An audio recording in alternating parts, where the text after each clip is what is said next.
Hey y'all, Scott here. Like I told you before, the Future Freedom Foundation at FFF.org represents the best of the libertarian movement. Led by the fearless Jacob Hornberger, FFF writers James Bovard, Sheldon Richmond, Wendy McElroy, Anthony Gregory, and many more. Write the op-eds and the books, host the events, and give the speeches that are changing our world for the better. Help support the Future Freedom Foundation. Subscribe to their magazine, The Future of Freedom. Or to contribute, just look for the big red donate button at the top of FFF.org. Peace and freedom. Thank you. All right, y'all. You all know Daniel Ellsberg. He's an American hero. If it wasn't for him, we'd probably still be fighting the Vietnam War right now. He heroically liberated the Pentagon Papers and delivered them to the people and, changed the world. If not for the Pentagon Papers, et cetera, we wouldn't still be fighting the Vietnam War. As you know, that's a little exaggeration.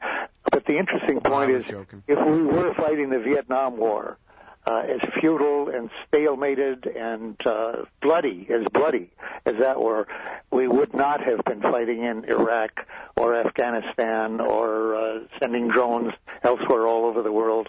That's just a bit of reality here.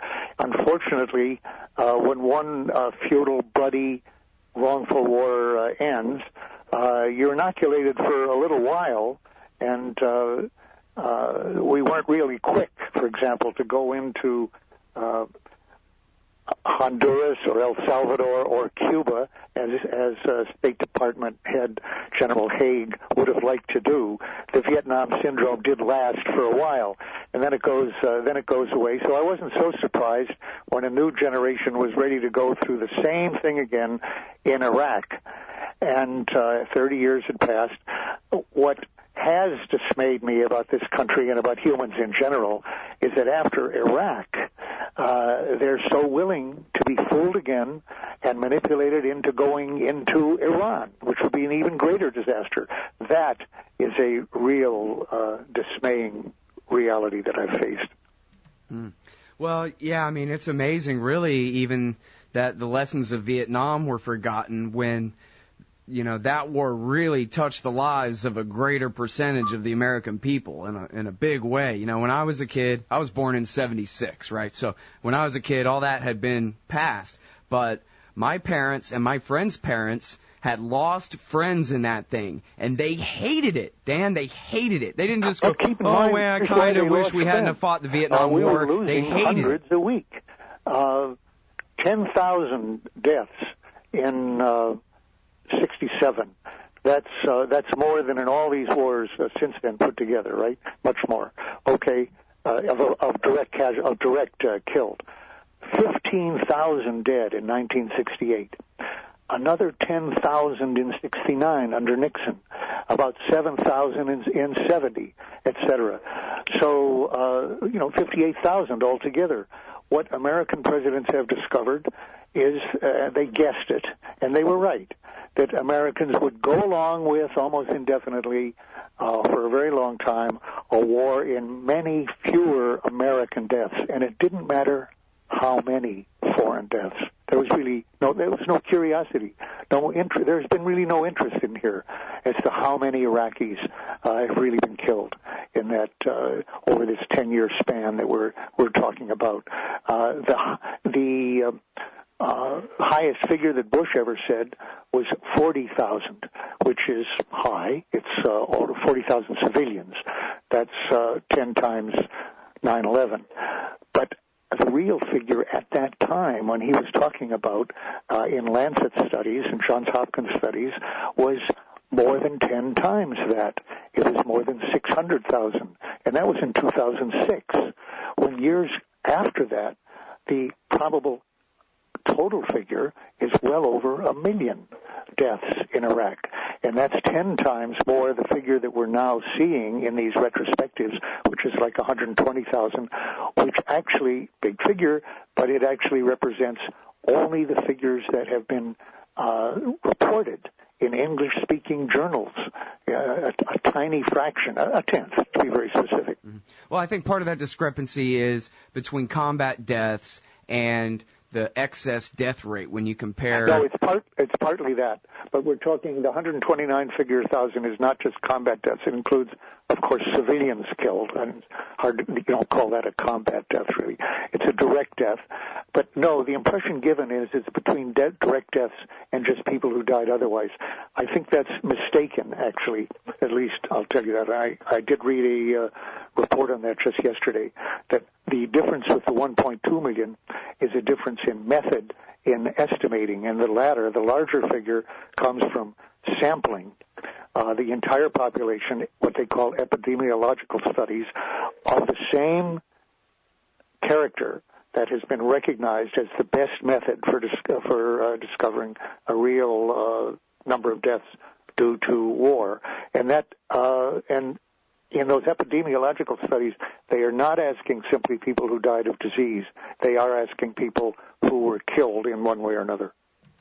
Anyway, I know your view is the way that what you just said has been said, and I believe it's mistaken. Well, but the larger figure are people who have actually been killed. I interviewed Alan Hyde from Opinion Business Research in Great Britain, and they were the first ones to come up with the million number. And I've interviewed, I forget the guy's name now, but he was the guy that did the Lancet and John Hopkins studies of 2004 and 2006. And that's what they were talking about, was the excess death rate compared to before the war and after. So this includes somebody who bleeds on their way to the hospital because they're stuck at a checkpoint, or somebody who gets cholera from drinking out of the now much more polluted river, or that kind of thing too. So it's part of the people who starve to death because they're just displaced and they have no method of getting food to eat, in the worst part of the Civil War, that kind of thing. They count too. Yeah. Okay. Fair enough for the larger figure.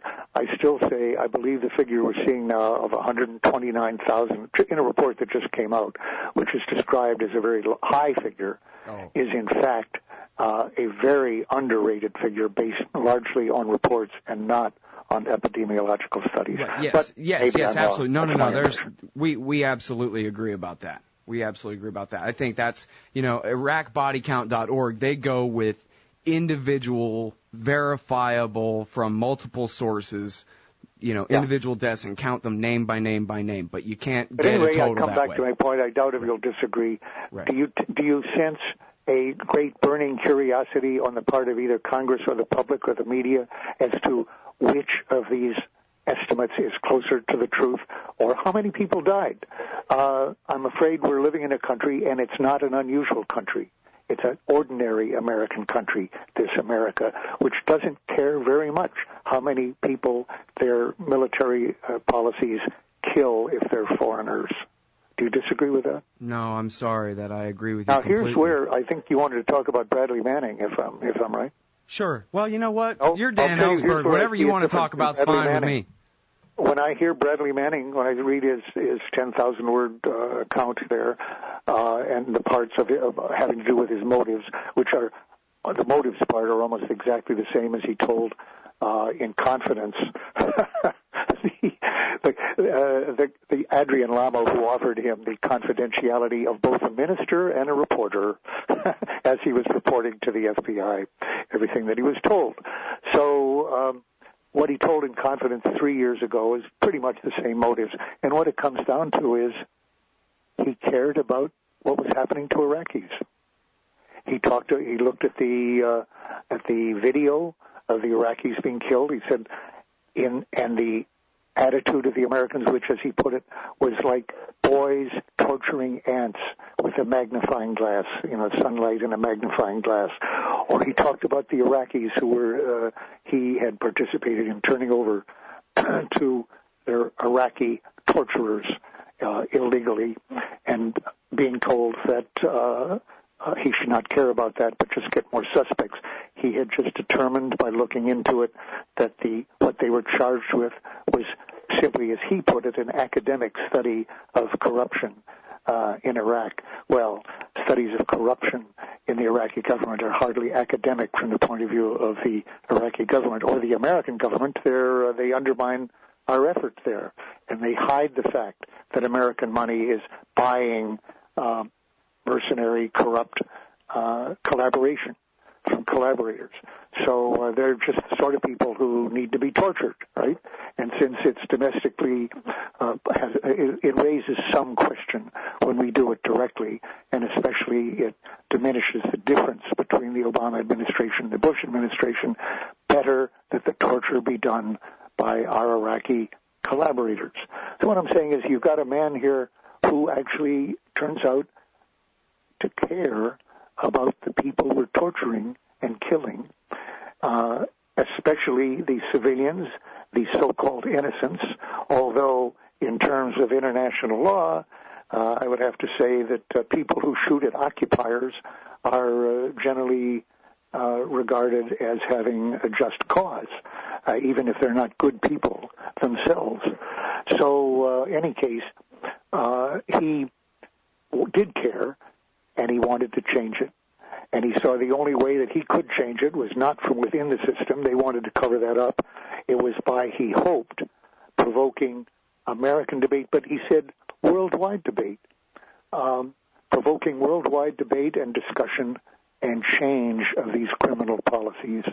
And so if you ask why there's so few Bradley Mannings, if one were to ask, which is often the case, the answer is there aren't that many people who have that degree of empathy for foreign bodies. Well, yeah, I mean, that certainly is a big part of it. And, also, I don't know if this is deliberate or not. It may just be an effect of the process, Dan, but they've dragged out the entire Bradley Manning thing forever. This audio you're referring to is the first time we've even heard his voice this whole time. And so, they smeared him and they said, well, he's gay and he's got blood on his hands and you can't identify with that, and so forget him. And then they locked him away, far away, threw away the key, didn't even give him a trial, not yet after 3 years. And so the American people have really gotten over the whole Manning thing. It's not exciting news anymore, and I think that was, at least in effect, brilliant on the part of the government there in the way they're treating him, because as you're saying, once we hear what he actually has to say, my God, that's the neighbor kid acting like a hero, and there's just no doubt about that.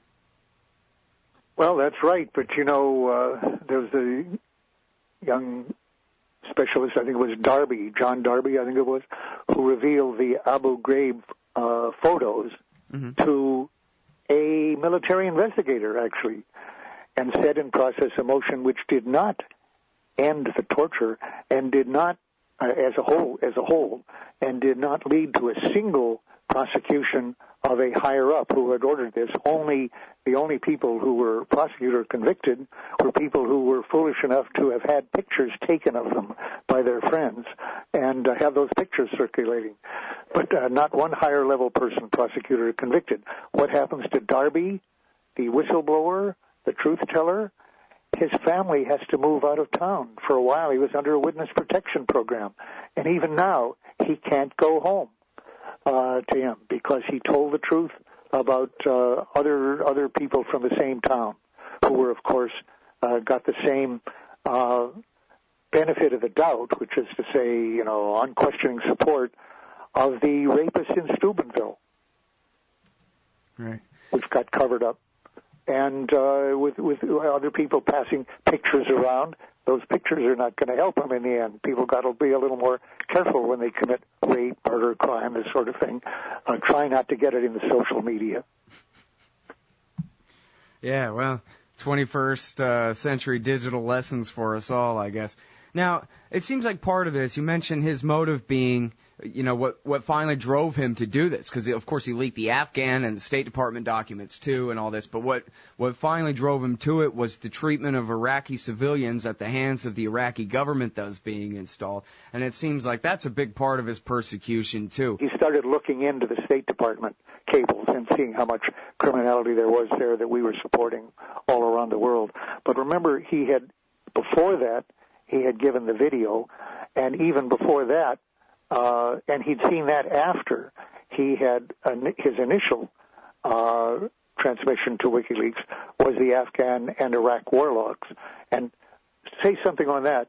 Bill Keller's account, the former editor-in-chief of the New York Times, who's now a columnist for them, and writes a column about Manning and the Pentagon Papers, actually, a week ago. He says he didn't give us so much documents of a particular offense, such as I supposedly did. He just gave us an ability to fish in a sea of secrets. Okay, put aside the Pentagon Papers for a moment here. That what he gave them the ability to do was to fish in a sea of criminality and deception and torture. The Iraq war logs, for example, reveal 15,000 civilian deaths which had been reported internally but were not included in the Iraq body count, the outside sources we were talking about earlier, which had something, I think at that point, if I remember, something like 90,000, 89,000 deaths based on actual reports in newspapers. So here was 15,000 civilians that the Americans had reported in their own official reporting secretly that had never been reported in the newspapers. That brought the account up over, the Iraq body count up over 100,000.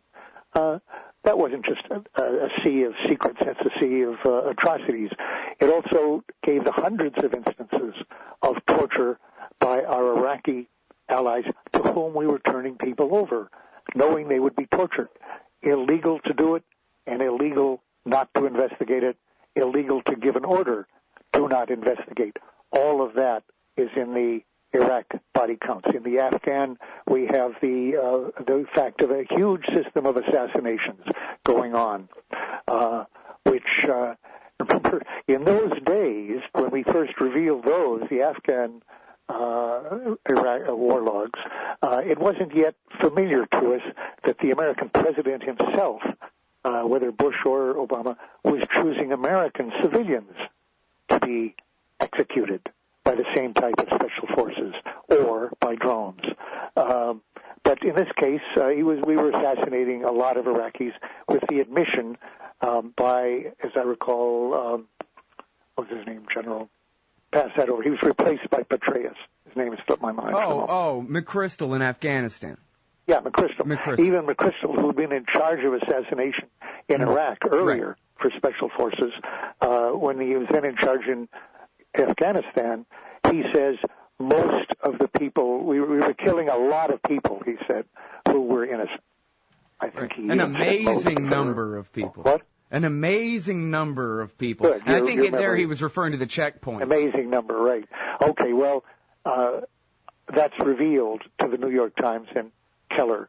So the idea that this was something, that what he was giving was something different from the Pentagon Papers that they were given, is ridiculous. The Pentagon Papers, of course, were a record of 23 years, and it had lots of material in it that was not of particular news interest or criminality. In those 7,000 pages, I gave them all, the 4,000, except for the negotiation volumes, to the newspapers, not because every page of that was extremely interesting or interesting at all to the public, but because I didn't want to be accused of having censored them at all. So I put them all out so that they couldn't say Dan Ellsberg has clipped out the one page that gives a good reason for us to be in Vietnam. He's left out the justification for our war. And I even left in a couple things I won't go into now that I had a question in my own mind whether I should put it in, but I did not want to be accused of censoring. By the same, I think what Keller was talking about was clearly not the video, which obviously deserved to be out by itself and was a clear evidence of a murder, the kind of murder that can occur in wartime. But also the Afghan war log showing enormous numbers of extra-legal assassinations by a big system over in Afghanistan and a number of other things. The Iraq war logs, which show, enormous numbers of the torture incidents and related things. What he's pointing to is the State Department cables, which don't deal with simply one country. or with crime. And, of course, there's a lot of stuff in the 260,000 cables that, A, is not of particular newsworthy interest, or B, is simply gossip. Now, interestingly, it was the New York Times under Keller who chose to make their first issue on the State Department cables almost exclusively gossip. The fact that Gaddafi had a blonde mistress, the fact that Angela Merkel was regarded as a mediocre thinker, various things like that. It was almost entirely drudge-like gossip line entirely, which gave, I think, the American people a very misleading impression of what was in those papers. The Der Spiegel, El País, Le Monde did not start with that stuff. They started with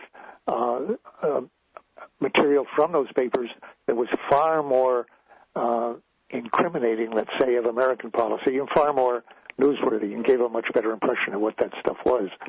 But again, Keller was in no way confronting the misleading impression that most Americans have on the Manning case, that Manning had dumped out 260,000 cables to the world indiscriminately, obviously more than he could have read by himself. So he was just dumping them out, and that, I think, has dominated the impression that Manning did not have a serious whistleblower motive and was just a troubled young man who was indiscriminately dumping everything he had at hand. In fact, he did not put anything on the web directly, as you or I could have done. You don't need to be a techie like him to do that. He could have put everything on the World Wide Web, on the Internet, initially, for everybody. He did not do that, which is what most people think of him as having doing. He first tried the Times and the Post, and getting no encouragement there, he went to WikiLeaks, which again was an organization that gave this stuff to mainstream press, who used experienced staffs, editorial staffs, people who were used to dealing with leaked classified material, actually, and who selected out of that what they thought was newsworthy for the public to know. And I would say, by the way, that the selection by most of the other papers were much better than those of the Times. Not entirely. But the effect of that was that after about 6 months after he had given the 260,000 cables to WikiLeaks, WikiLeaks had given them to the press, after they were being published, less than 2% had been published at all. So it's the opposite of indiscriminate, aside from the fact that he was in a sensitive compartmented information facility, a SCIF, SCIF, which in fact means something which mainly deals with material higher than top secret. That's why it's called sensitive compartmented information. It's higher than top secret. It's communications intelligence. It's covert operations. It's reconnaissance of various kinds. He had access to all of that, put none of it out. I could say I wish he had put some of it out maybe, but anyway, he didn't. And he put, after all, everything I put out was top secret, but not SCI. I did not put out compartmented information. Maybe I should have put out some. I wouldn't have done it without reading that. But what he put out was mainly unclassified, and as he said in his statement, stuff that was only secret, meaning it did not have an additional designator limiting its distribution, like lim-dis for limited distribution, no-dis, no distribution, meaning only the people who were addressees of it, or ex-dis, executive. He put out stuff that was only, as he knew, available to 400,000 people who had access to that net. Hasn't the President of the United States compared what Bradley Manning did to what you did negatively and say, yeah, but, what Manning leaked was secret? No, he didn't say that. What for once, I can correct you slightly on that quote. What he said was, Ellsberg, what the information, the material that Ellsberg put on was classified on a different basis. He did not make clear that the different basis was that what I put out was top secret, right, and what Manning put out was secret. It's completely ridiculous. Yes, he was right. Technically, it was a different basis. Mine was higher. I got to give him credit for that. You know, Bill Clinton used to be able to rewrite his lies as he was talking. He was just brilliant at it. And you could tell that you know, Obama's gears were turning as the words were coming out of his mouth. He was realizing that, oops, what Ellsberg leaked was classified on a much higher level, so how am I going to get my way out of this? And then he just went for vagary, and it worked. Yeah, I think he was smoother than that. I don't think he realized. He just said on a different basis. I don't know. I don't think he knew what he was saying at that moment. He just wanted to distinguish between Manning and me somehow. He didn't want to say that I had broken the law, although, as a matter of fact, he did want to say prior to trial that this suspect, this defendant, had broken the law. That's what he did say. And he didn't want to come right out and say that I had broken the law. Would he have prosecuted me? Oh, in a minute. No hesitation, whatever. And another difference in the situation is Mort Halpern, who was involved in the trial, mentioned to me just the other day, this Supreme Court would have upheld the injunctions. They would have upheld the injunctions of all the papers and not allowed the Times to continue to publish. That's how the situation has changed. But in terms of the difference between the Pentagon Papers and Manning's material, there is a difference. His stuff, A, was only secret, but B, was field-level reporting. And mine was top secret, but it had to do with, and there is, of course, top secret field-level reporting, too, which Manning had access to but did not reveal. But in my case, it was high-level decision-making documents. Well, that made them, in some degree, more historically and politically significant, what I was putting out. But the Pentagon Papers at the decision-making level did not reveal clear-cut domestic or international war crimes, criminal acts. It revealed deception, recklessness, very wrongful war altogether, deception of the American public, stealing of an election, you might say, in '64. But it did not reveal war crimes at the level of the squad and the combat units. The Afghan and Iraq war logs reveal thousands of war crimes, which are not only investigable and prosecutable, but they lead up to the top. They actually are war crimes that point to a policy over which the president is the executive, supposed to enforce the law as the chief law officer in the country, above the attorney general. He swears to enforce, the president swears to enforce the laws of the United States, see that they are enforced. And in this case, the case of the torture and the failure to investigate, these are crimes which deserve investigation and prosecution, and of course, they lead up to the president, the commander-in-chief.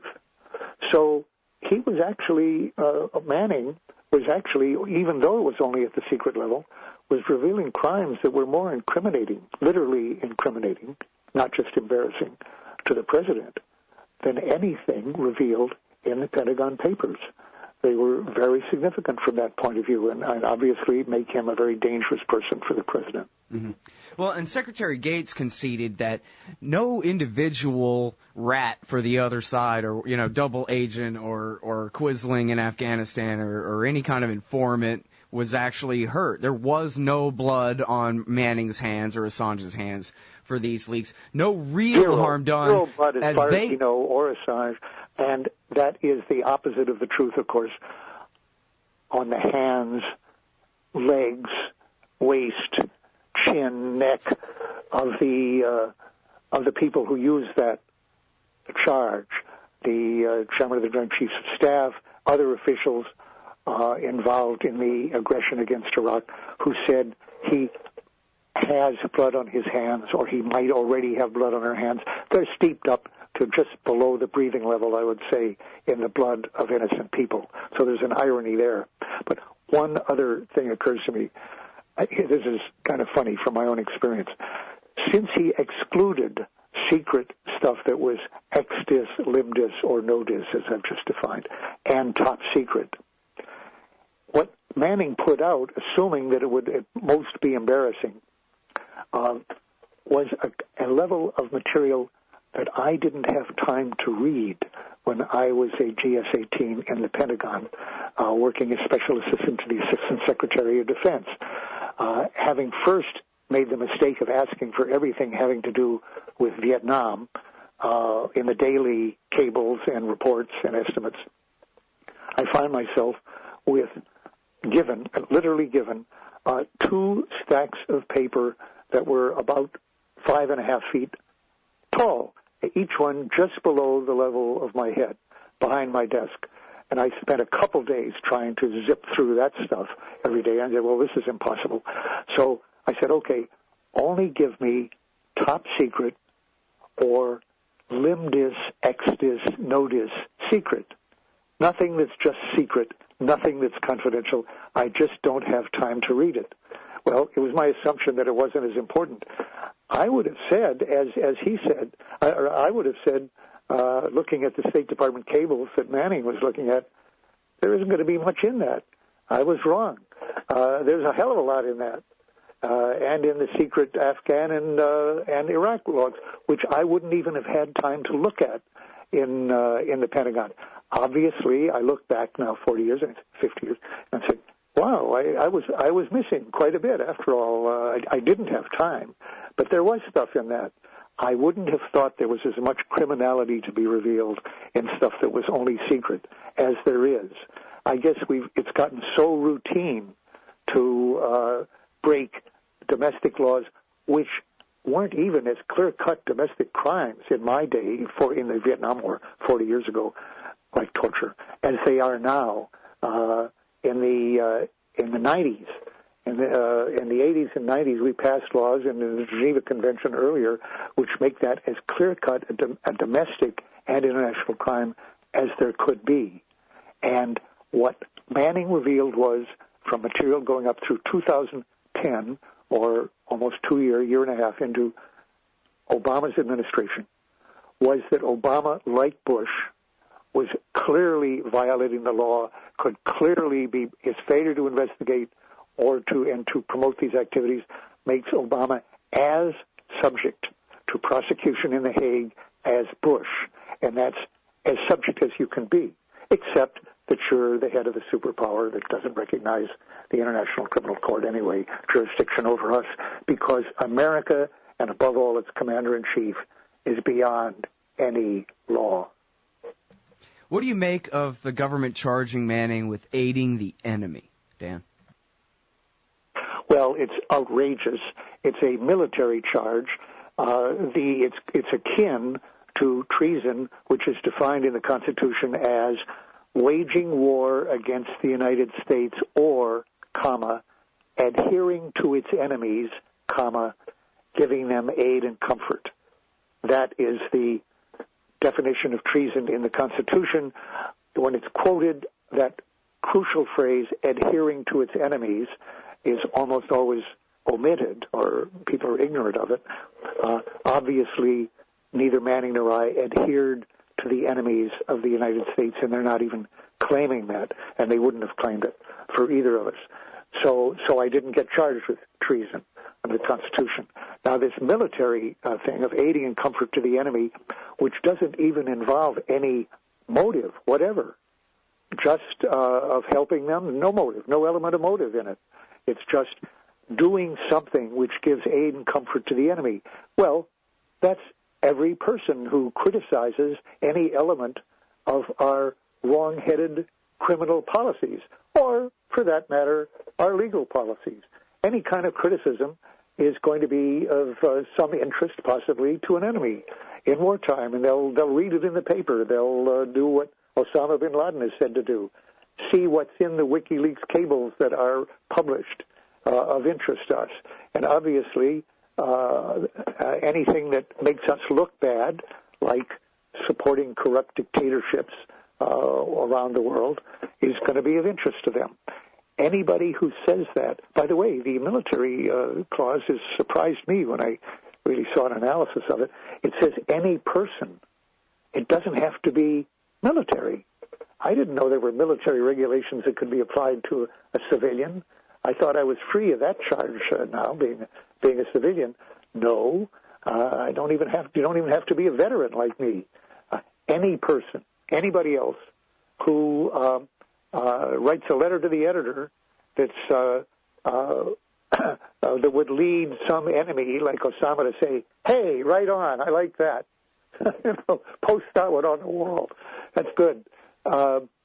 Is subject to the death penalty. Now, they're not seeking the death penalty. They're seeking only life imprisonment.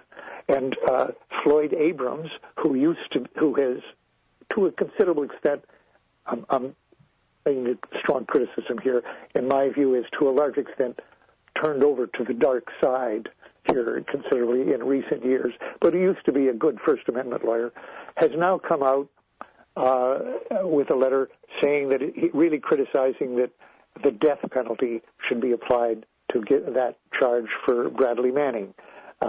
He thinks that it should be prosecuted only on the same basis as the Pentagon Papers. In other words, a life sentence is a good enough sentence for that. They want to knock out the capital charge and leave him only with the life sentence, which I was facing, and which Manning, to get him to a life sentence, they'd have to add some more charges, which they could do overnight by additional acts that they're charging him with. Okay, now hold on 1 second, Dan. Let me just make sure that I understand you absolutely clearly here. Yeah, right. What you're saying is when Osama bin Laden said, "You should read Michael Scheuer's book because he understands me better than any American." Well, no, what he did say was that everybody should read Bob Woodward's book. Now, Bob Woodward's book, by the way, most of which would not be of great interest to Osama because it is pure court reporting in the sense of a monarchical court, favoring Bush's aggressions against Iraq. But he did write a later book, State of Denial, which was quite critical, and of course is nearly all based on top secret reporting of the kind of which far more classified than anything put out by Manning, and subject to the same charge. Now, Osama did say everybody should read A State of Denial. It's a book that he actually did recommend, and showing, and for good reason. In this case, that's to the credit of Bob Woodward, that he actually did some reporting that was very good, or properly critical. But it was top secret, and even if it hadn't been, it certainly gave comfort to Osama bin Laden, which is to say that Bob Woodward is subject to the same charge, even though he, as a veteran, is no longer in the military services. Absolutely. And you mentioned Michael Scheuer, but he was also a former official. But I am saying definitely people who were never in the government, never had a secrecy agreement, but who were publishing, don't even have to say they're publishing secrets. They're just publishing criticisms. Well, I mean, and that's why I picked Scheuer's, because he's a civilian and he doesn't pretend to be a journalist breaking any classified stories at all. He can only say open source stuff. His book's even reviewed by the CIA to keep anything that they want out. But then again, bin Laden said it comforted him in a way that, or whatever. I mean, you could twist a prosecutor could twist his words that way anyway. Against him.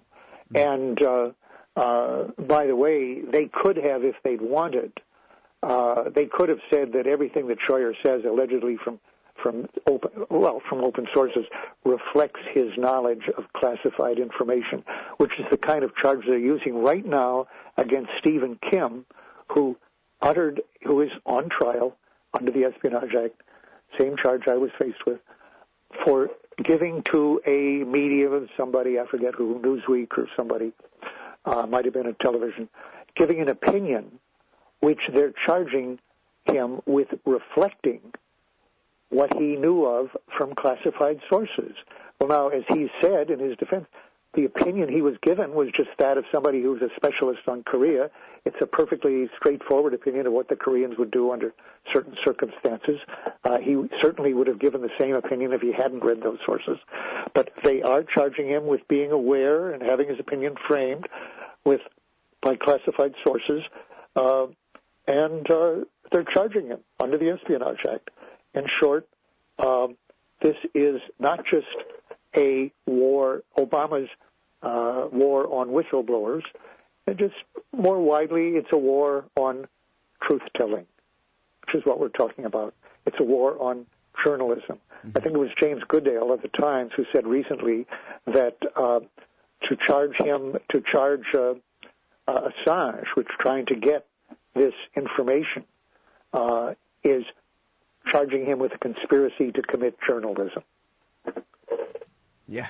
Well, that's basically the case. All right, now, so that makes it hard because for almost 10 years now we've been talking, Dan, and we've been ending the show with your call to action on the part of other government employees and maybe contractors with clearance that they, too, ought to find the most important documents they can and liberate them for the American people so that we can know the truth. But that's a pretty tough sell these days. Specific than that.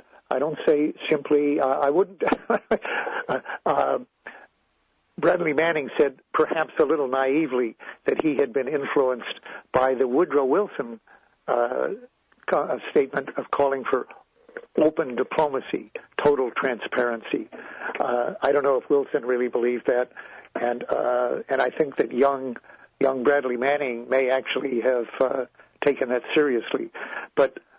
I wouldn't say that I'm for totally open diplomacy or no secrecy, whatever, or total transparency. That's another whole discussion, but that's not my position.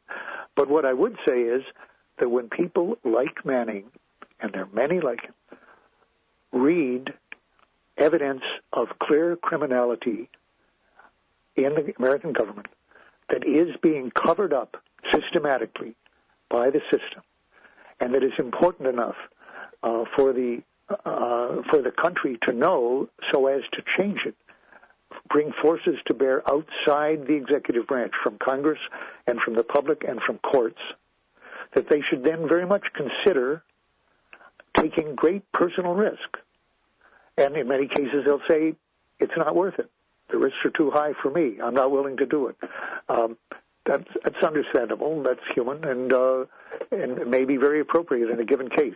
This particular lie, this particular crime, isn't important enough to the public for me to go to prison for life for this.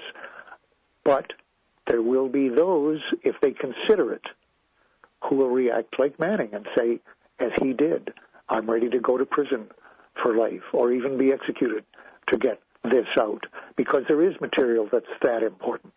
And when they see that, I think some of them who are in combat zones, who have taken risks of their lives and their bodies, will see that they can just as well take a risk of prison and losing their freedom. I know that's possible because I was inspired to do that myself by other Americans who went to prison rather than go to Vietnam. Draft resistors who chose to go to prison to make as strong a message as they could to people like me, even though they didn't have any secrets. They just knew what the president knew, namely that we were in a wrongful, hopeless, bloody war that ought to end. And that was a secret only to the president and to the people who worked for him. Should then, if they see documents like that, absolutely should consider giving them, I would say, to WikiLeaks. It would be fine if there were some other channels right now that would be just as good. The New York Times, I would now say, would be my second choice. I used to say that I would first give them to the Times, and if they didn't take them, give them to WikiLeaks. No, as I read Bill Keller, and I reflect on the fact that it was Bill Keller who kept secret the criminal, unconstitutional, warrantless wiretapping that NSA was doing under Bush, George W. Bush, who was saying publicly, we do not wiretap without a warrant, a direct lie. But the problem there was not the lie, but the crime. And Keller sat on that information for more than a year through an election and gave us, I would say, helped give us, to be specific, helped give us another 4 years of George W. Bush and the war in Iraq and otherwise. So Keller type would not know. I don't want to say that every Times person is has the poor judgment of Keller, and Jill Abramson might very well use that material right away. I would hope that she would. would have used the material on the NSA right away. But they didn't.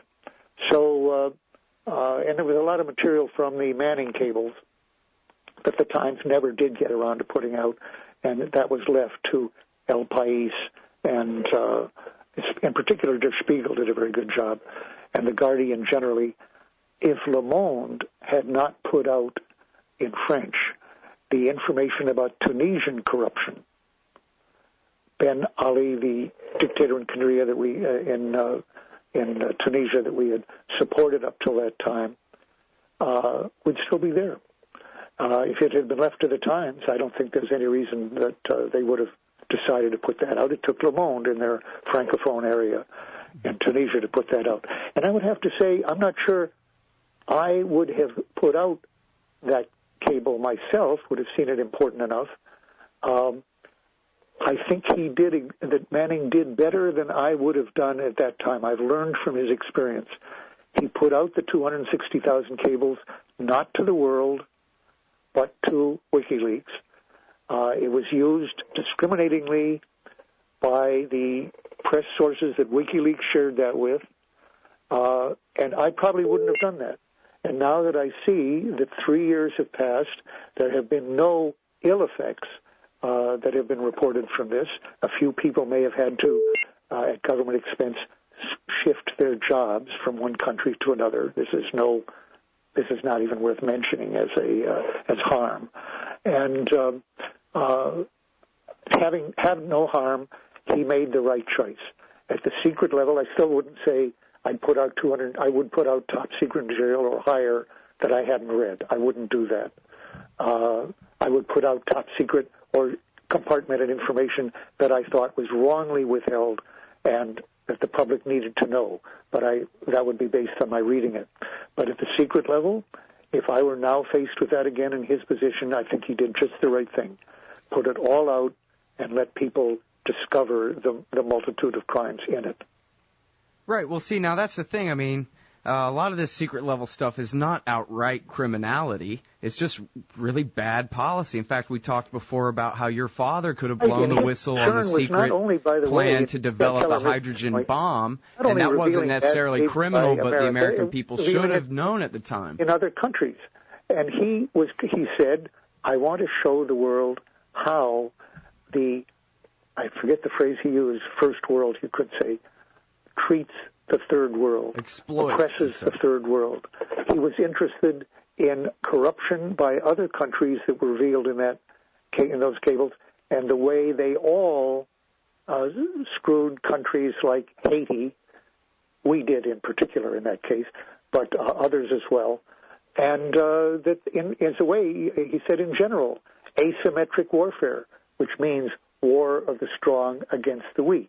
That's a little expansion of the phrase asymmetric warfare, which is a little more esoteric.